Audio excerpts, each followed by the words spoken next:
नमस्कार। ज्योतिष में विश्वास रखने वाले सभी जातकों का हमारे चैनल वास्तु ग्लोबल में स्वागत है। बात करेंगे वृश्चिक राशि के जातकों के लिए नवंबर 2022 और दिसंबर 2022 में ग्रहों की स्थिति से क्या रहेगी धन के आगमन की और धन के बचत की स्थिति, संतान, शिक्षा, प्रतियोगिता की दृष्टि से कैसा रहेगा यह महीना, भूमि, भवन, भौतिक सुख, रोग, ऋण, लव रिलेशन, दाम्पत्य सुखों के बारे में भी चर्चा करेंगे और धर्म, अध्यात्म, भाग्य और पुरुषार्थ के बारे में भी चर्चा करेंगे। जॉब, करियर और विदेश, इन सब के बारे में भी चर्चा करेंगे। पहले भाग में पिछले महीने जब सूर्य का गोचर तुला राशि में था तो आपके लिए ग्रह गोचर से क्या क्या परेशानियां आईं और इन परेशानियों की वजह क्या थी, इस पर भी चर्चा करेंगे। आपको यह समझ आएगा कि ग्रह गोचर का प्रभाव कितना आपके जीवन पर पड़ता है, कौन सा ग्रह आपको अच्छा फल देकर गया और किस स्थिति में वह आपके लिए अशुभ रहा होगा। अगले भाग में हम ग्रहों की स्थिति भी बताएंगे। जब सूर्य का गोचर वृश्चिक राशि में 16 नवंबर से होगा, उसके आधार पर आपकी कुंडली में बन रहे ग्रहों की स्थिति आपके लिए कैसी रहेगी और उससे आपके जीवन पर पड़ने वाले प्रभावों की चर्चा भी करेंगे। आपको अच्छे और बुरे प्रभावों से अवगत कराएंगे ताकि आप इनके अच्छे प्रभावों का पूरा फायदा उठा सकें और बुरे समय में क्या क्या सावधानियां रखें। ज्योतिष से यही लाभ होता है कि हमें अपने आने वाले अच्छे और बुरे समय का पता चल जाता है और उसके अनुसार ही हम अपने जीवन की प्लानिंग कर सकते हैं, उसका लाभ उठा सकते हैं। तीसरे भाग में हम वास्तु की भी चर्चा करेंगे और कुछ उपाय बताएंगे ताकि आपको उसका भी लाभ मिल सके। यह विश्लेषण आपकी चंद्र राशि के आधार पर किया जा रहा है, तो आइए विश्लेषण शुरू करते हैं।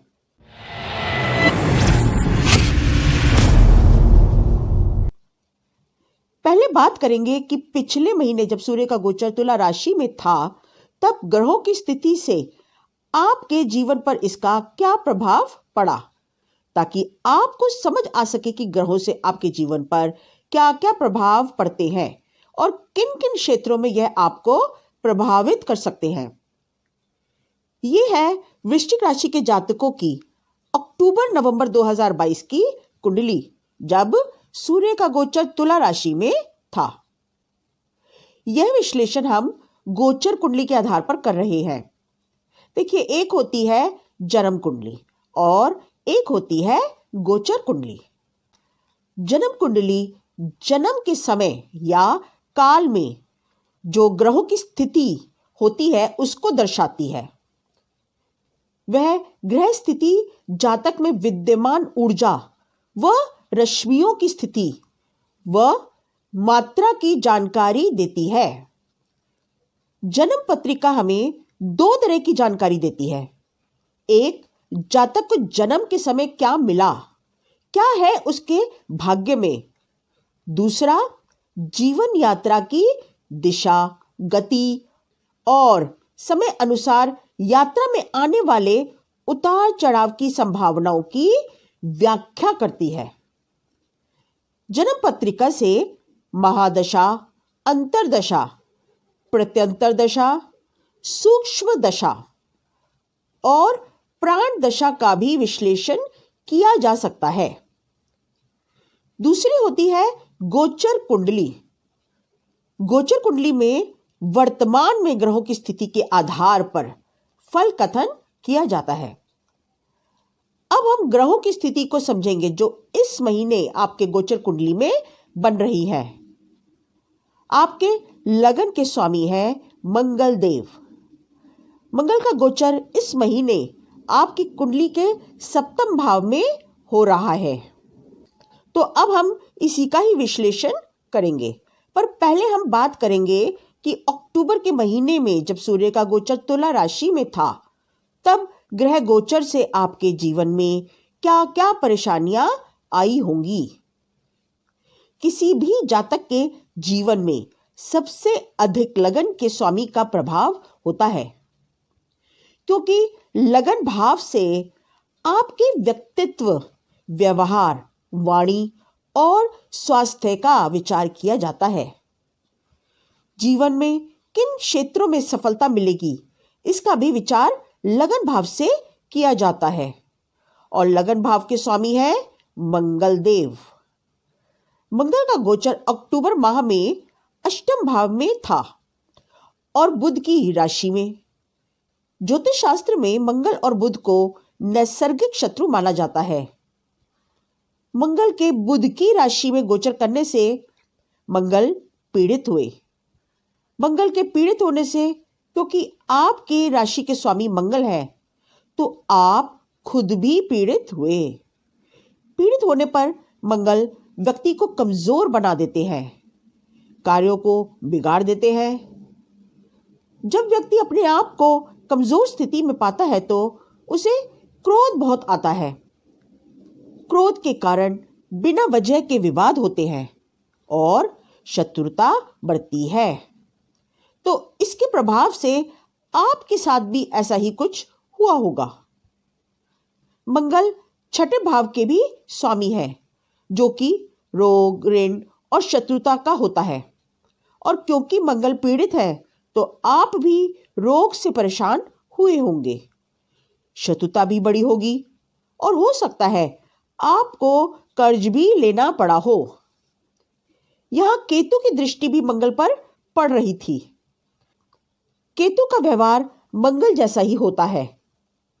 केतु डिटैचमेंट के, अलगाव के कारक है, तो आप में निराशा और डिप्रेशन की भावना आई होगी।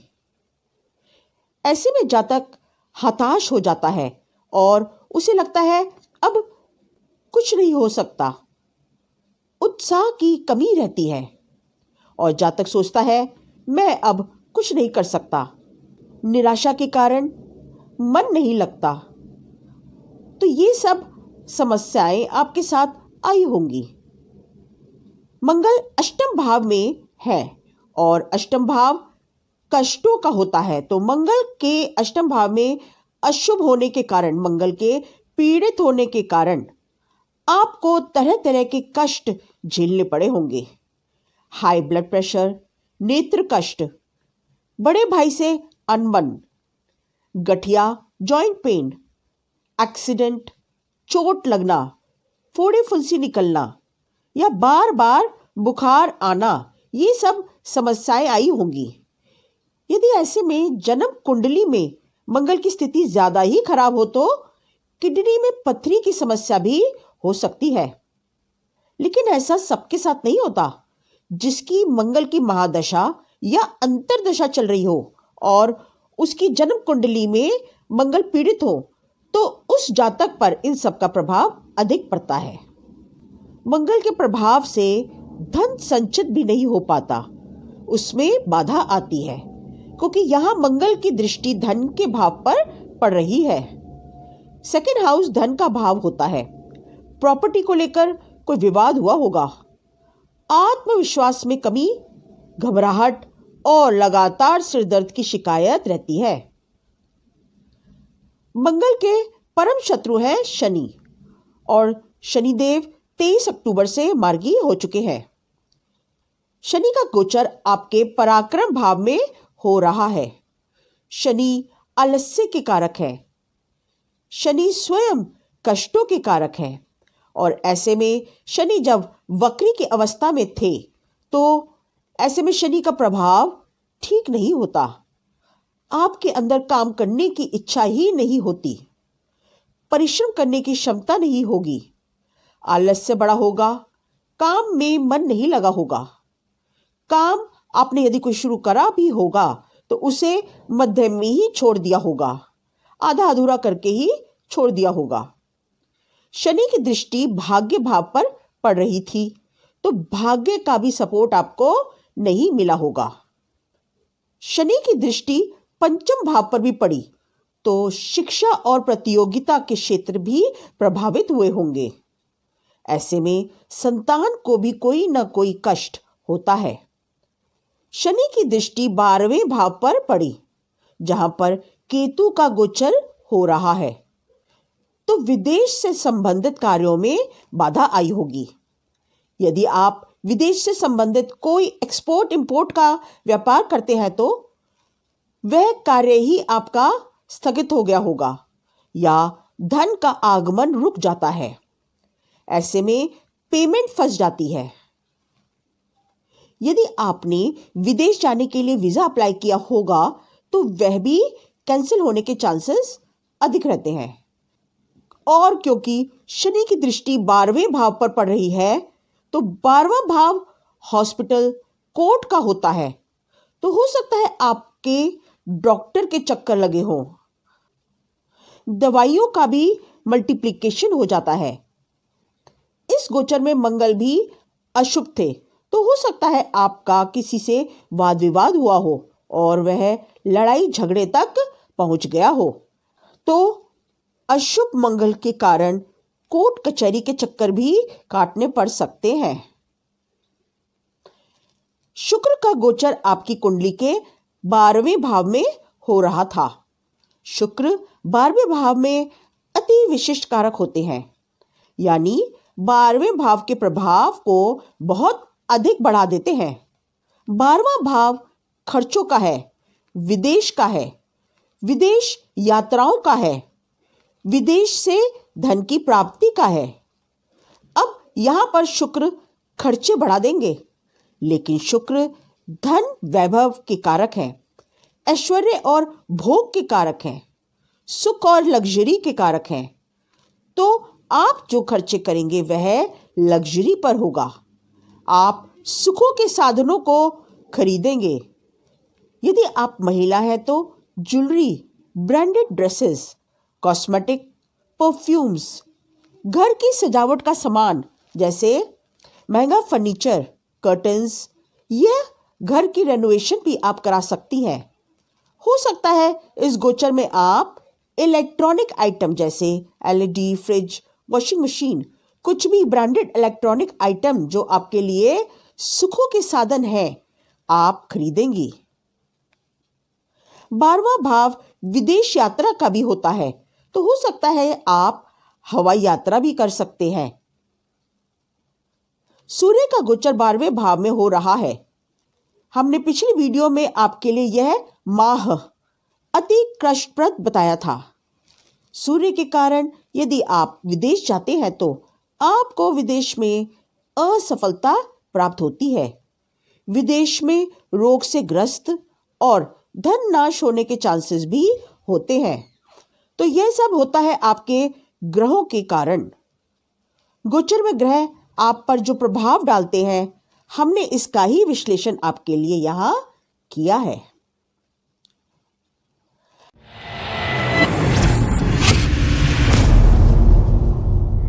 अब बात करेंगे वृश्चिक राशि के जातकों के लिए नवंबर दिसंबर की गोचर कुंडली, जब सूर्य का गोचर वृश्चिक राशि में होगा। तो ये है वृश्चिक राशि के जातकों की नवंबर 2022 की गोचर कुंडली। नवंबर 2022 का महीना वृश्चिक राशि के जातकों के लिए कई मायनों में विशेष परिवर्तन के योग लेकर आ रहा है। एक सकारात्मक परिवर्तन, लेकिन इसके लिए पहले ग्रह स्थितियों को समझें। नवंबर के महीने में 4 ग्रह राशि परिवर्तन करेंगे। 3 ग्रह आपके लगन भाव में वृश्चिक राशि में गोचर करेंगे। बुध 12वें भाव में गोचर कर रहे हैं और बुध 13 नवंबर को राशि परिवर्तन करेंगे और लगन भाव में आ जाएंगे। सूर्य 16 नवंबर को लगन भाव में आ जाएंगे। यहां पर बुध और शुक्र का लक्ष्मी नारायण योग बनेगा। सूर्य बुध का बुध आदित्य राजयोग बनेगा। तो इस तरह से आपकी कुंडली के लगन भाव में ही राजयोग बन रहे हैं और इस दृष्टिकोण से नवंबर का महीना आपके लिए बहुत ही अच्छी स्थिति में है। केतु आपकी कुंडली के 12वें भाव में गोचर कर रहे हैं। केतु का व्यवहार आपकी राशि के स्वामी मंगल जैसा ही होता है और केतु शुक्र की राशि में बैठे हैं, तो धन की दृष्टि से यह समय बहुत ही अच्छा रहेगा। देवगुरु पंचम भाव में और शनि पराक्रम भाव में गोचर कर रहे हैं। राहु छठे भाव में गोचर कर रहे हैं। केतु 12वें भाव में गोचर कर रहे हैं। मंगल जो अभी आपके 8वें भाव में गोचर कर रहे हैं वह अभी मिथुन राशि में है और 13 नवंबर को वृष राशि में आ जाएंगे और आपकी कुंडली के सप्तम भाव में गोचर करेंगे। तो ये है ग्रहों की स्थिति।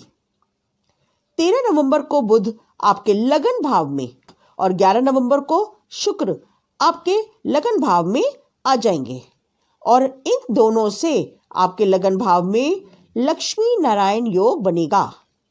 लगन भाव सबसे महत्वपूर्ण भाव है। इससे व्यक्ति की व्यक्तित्व का, स्वभाव का ज्ञात होता है। आपके कार्य क्षेत्र जिसमें आपकी स्वाभाविक रुचि है, इसका विचार किया जाता है।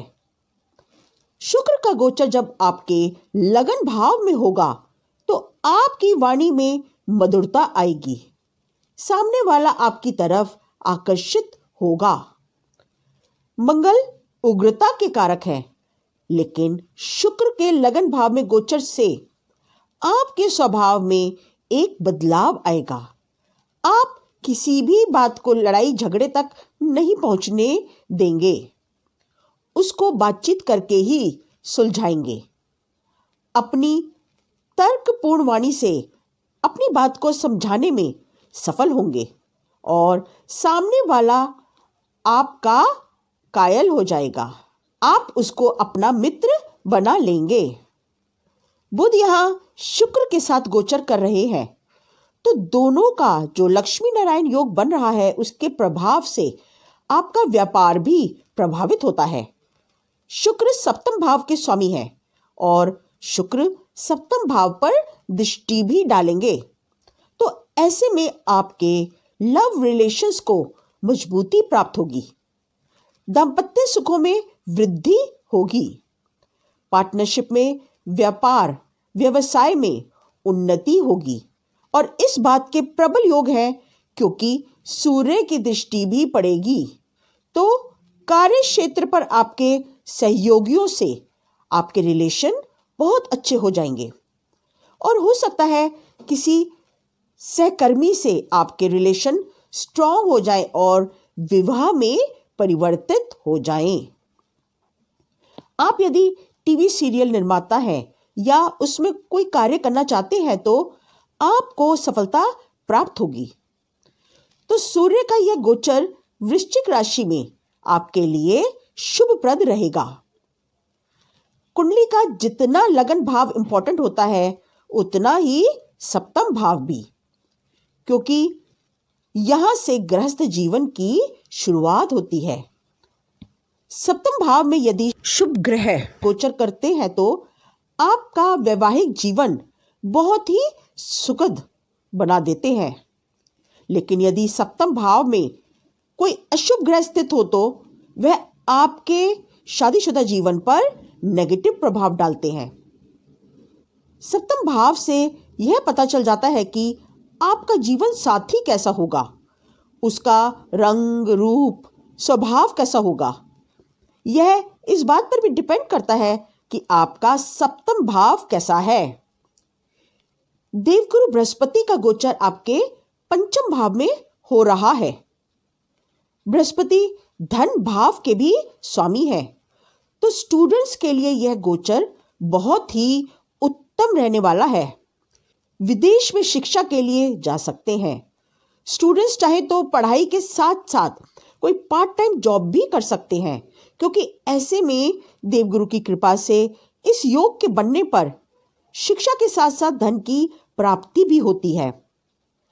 जैसे आपको कोई स्कॉलरशिप मिल सकती है। बुध की दृष्टि सप्तम भाव पर पड़ने से जो भाव पार्टनरशिप का होता है, आपका पार्टनरशिप का व्यापार भी बढ़ेगा। यह समय आपका व्यापार बढ़ाने के लिए है, उत्तम समय है। इस काल में हो सकता है आपको कोई ऐसा बिजनेस पार्टनर मिल जाए जो आपके व्यापार को बहुत ऊंचे स्तर पर ले जाए। ईमानदार हो, परिश्रमी हो और साउंड बैकग्राउंड का हो, वह आपको मिलेगा और अपने व्यवसाय को आप बुलंदियों पर ले जाएंगे। शुक्र सप्तम भाव के स्वामी है और शुक्र की दृष्टि सप्तम भाव पर पड़ेगी। तो यदि आप स्त्रियों से संबंधित कोई कार्य व्यवसाय करते हैं, जैसे अपनी पत्नी के नाम से या अपनी माता के नाम से कोई व्यापार या व्यवसाय शुरू करते हैं, उसमें आपको बहुत अच्छी सफलता मिलेगी। बुध अष्टम भाव के भी स्वामी हैं, जो गुप्त विद्याओं, गुप्त रहस्यों, गुप्त धन का होता है। तो ऐसे में आपको गुप्त धन की प्राप्ति हो सकती है। ऐसा पैसा जो आपको बिना किसी परिश्रम के प्राप्त हो जाए, जैसे लॉटरी से, शेयर से, बीमा पॉलिसी से, पैतृक संपत्ति मिल जाए, विरासत से या विल से धन प्राप्त हो या ससुराल पक्ष से धन प्राप्त हो, ऐसा धन प्राप्त होने के योग बन सकते हैं। यहाँ पर सूर्य दशम भाव के स्वामी होकर के 16 नवंबर को आपके लगन भाव में गोचर करेंगे। सूर्य शासन, प्रशासन, राजनीति, न्यायिक सेवा, विदेश सेवा के कारक होते हैं। सूर्य बुध का बुध आदित्य योग सरकारी नौकरी का योग बनाता है। सूर्य का यह गोचर लगन में मंगल की राशि में अपने मित्र की राशि में हो रहा है। यदि आप सरकारी व्यवस्था से जुड़े हुए हैं तो आपकी नौकरी में एक सकारात्मक बदलाव आएगा। पद प्रतिष्ठा, प्रमोशन का लाभ मिल सकता है, सैलरी बढ़ सकती है या मनचाहा ट्रांसफर भी हो सकता है। शनि मार्गी हो चुके हैं, 23 अक्टूबर से तीसरे भाव में गोचर कर रहे हैं। तीसरे भाव में गोचर करते हुए शनि यात्राओं का योग बनाते हैं और इनकी भाग्य भाव पर भी दृष्टि पड़ रही है। भाग्य भाव पर देवगुरु बृहस्पति की भी दृष्टि पड़ रही है, तो आपका भाग्य बहुत ही प्रबल हो जाता है। आपको अपने भाग्य का पूरा सपोर्ट मिलेगा। आपकी कुंडली में केतु का गोचर बहुत ही महत्वपूर्ण है। केतु को शुभ ग्रह माना जाता है और केतु का गोचर शुक्र की राशि में हो रहा है, तो अचानक से धन प्राप्ति के योग बनेंगे। केतु 12वें भाव में अति विशिष्ट कारक होते हैं, रातों रात सफलता दिला देते हैं, आकस्मिक धन दिलाते हैं और आपके भाग्य उन्नति विदेश में होती है। यात्राएं खूब कराते हैं, खास करके विदेश यात्राएं। 12वां भाव देवगुरु बृहस्पति का भाव होता है, तो यदि देवगुरु मजबूत है तो केतु भी मजबूत होंगे और अच्छा फल देंगे। इस गोचर में देवगुरु अपनी ही राशि स्वराशि मीन की राशि में गोचर कर रहे हैं, तो बहुत ही अच्छी स्थिति में है। देवगुरु की दृष्टि लाभ के भाव पर पड़ रही है, तो स्वाभाविक है कि आपको धन की प्राप्ति अचानक से हो।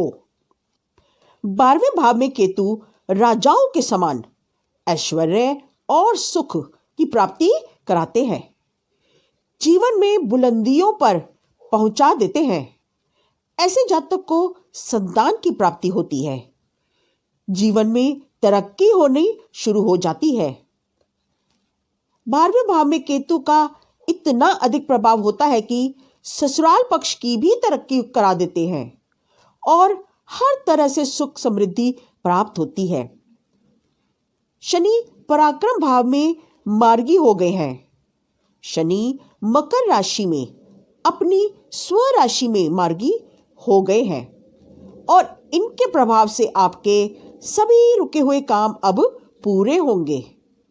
यदि आपको कोई लंबी बीमारी से परेशानी हो रही थी तो शनि के प्रभाव से अब वह ठीक हो जाएगी या उससे राहत मिलेगी। तो यह गोचर आपके लिए शुभ रहेगा।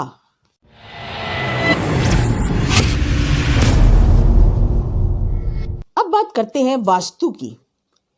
जिस भूमि पर आप अपना घर बना रहे हैं या घर बनाकर उस पर रह रहे हैं, तो उस भूमि का प्रभाव आपके जीवन पर सबसे अधिक पड़ता है। उस भूमि की कौन सी दिशा कम या अधिक है और कौन से कोण में ऊंची या नीची ढाल वाली भूमि है, उसका वैसा ही प्रभाव पड़ता है। आपको इनका फल इनके अनुसार ही मिलता है। भूमि का प्रभाव बहुत अधिक पड़ता है। शास्त्रों में 8 तरह की भूमि की व्याख्या की गई है। गोविथि, जल विथि, यम विथि, गज विथि, भूत विथि, नाग विथि, वैश्वानरी, धन विथि। इन विधि से तात्पर्य यह है कि जिस भूखंड पर घर बनाना हो उसमें नैऋत्य कोण सबसे ऊंचा और ईशान कोण सबसे नीचा होना चाहिए। नैऋत्य कोण का अर्थ है दक्षिण पश्चिम यानी साउथ वेस्ट क्षेत्र, और ईशान कोण से तात्पर्य है नॉर्थ ईस्ट यानी उत्तर पूर्व क्षेत्र।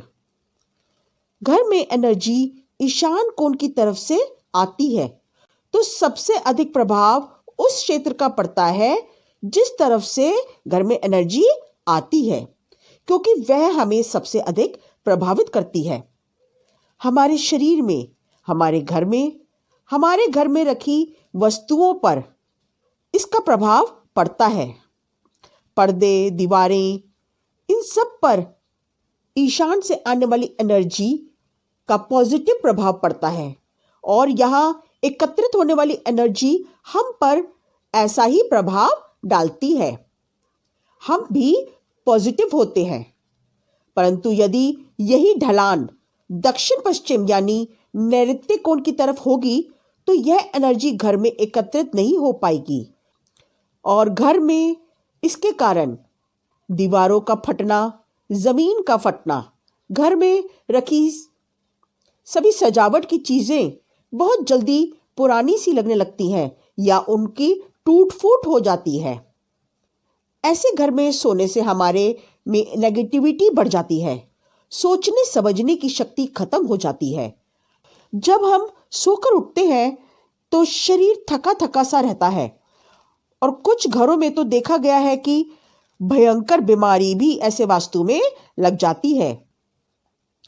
बच्चे पढ़ाई नहीं करते और उनकी एवरेज बहुत कम हो जाती है।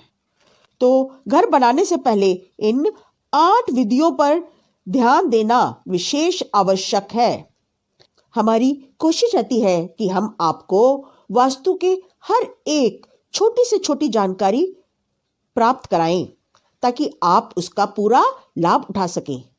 हमारी हर वीडियो में आपको वास्तु से रिलेटेड कोई ना कोई इंपॉर्टेंट जानकारी अवश्य प्राप्त होगी जो आपके जीवन को सुखद बनाने में आपका साथ देगी।